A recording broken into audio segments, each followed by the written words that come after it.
Minista wa Uthukumi wa Mwenenhi Geoffrey Ruku Easya kana ena Muikiio Kana President William Ruto Akasakuuwa kwa hivi na Yingi 2027 Kwianana Ruku Nikana Ruto Nukunite ya Museo Atiie Mitalatala Kuma kwa Maminista Kivathukanyo Ruku Easya kana ula wende na uvuthisya na kukosoa serikali ni haki ya kikatiba indi wia wa serikali ni unewendaiya mulinge na mauvoasu kuno wetia kana usindi wo Uthukumi Museo na kwetha Maminista serikali ni ya Kenya kwanza Uthukuma kwa Mungu tongo Museo wa President William Ruto. All other ministers, all other cabinet secretaries are doing a very incredible job under the guidance of the president. All of them.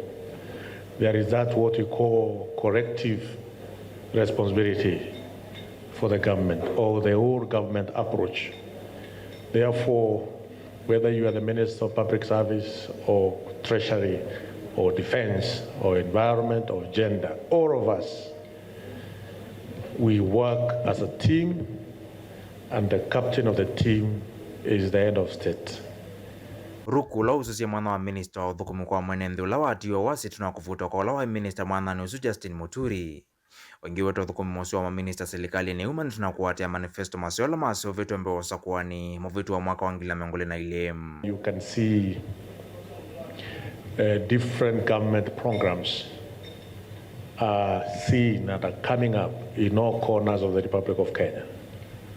Whether it is housing, education, last mile connectivity, water, road construction, whatever it is, all corners of the Republic of Kenya are feeling the leadership of His Excellency the President. And this is executed through the executive arm of the government. And therefore, all the ministers are doing incredible job.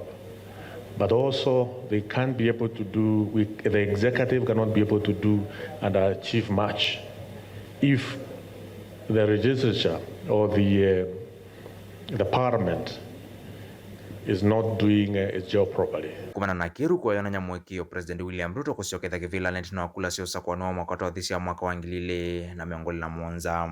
Be prepared. 2027 William Samoei Ruto will be the President of Kenya to 2032.